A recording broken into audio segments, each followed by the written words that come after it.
təmiz qırxmaq olarmı? Bığı təmiz qırxmaq, bığların miqdarı təmiz qırxmaq yoxsa qarışımı?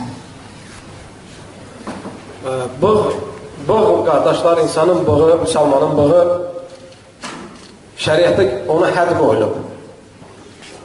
O da alt hissəsinə hədd qoyulub, sadəcə dodağın üst hissəsinə hədd qoyulub. Yəni, bığı insanın ağzına girməməsi və yaxud da dodağını örtməməsi. Şəriətdə gələn budur. Peyğəmbər sallallahu aleyhi və səlləm buyurur, qassus şəvarib, cəzzus şəvarib. Hər ikisi də qısaldın və gödəldin. Heç bir hədisdə gəlməyib ki, Peyğəmbər sallallahu aleyhi və səlləm desin ki, saqqalınızı, bığlarınızı qırxın. Heç bir hədisdə gəlməyib. Hamısında qısaltmaq gəlir.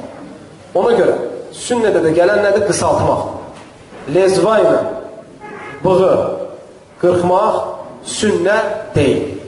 Sünnəyə bəlkə də, Allah-u aləm, bəlkə də müxalifdir. Çünki İmam Malik rahiməhullah bığı lezva ilə götürməyin haram olduğunu deyir. İmam Malik rahiməhullah. Ona görə, baxmayaraq ki, başqa alimlər icazə verir, məsələ ixtilaflıdır. Amma ən doğru olanı, sünnə olanı nədir? Lezvalamadan bığı qısaltmaq. Lezvalamadan, lezva çəkmədən, dibindən qazımadan, hətta dekir ləfz deyirəm ha, bığları qısaltmaqdır. Allahu aləm.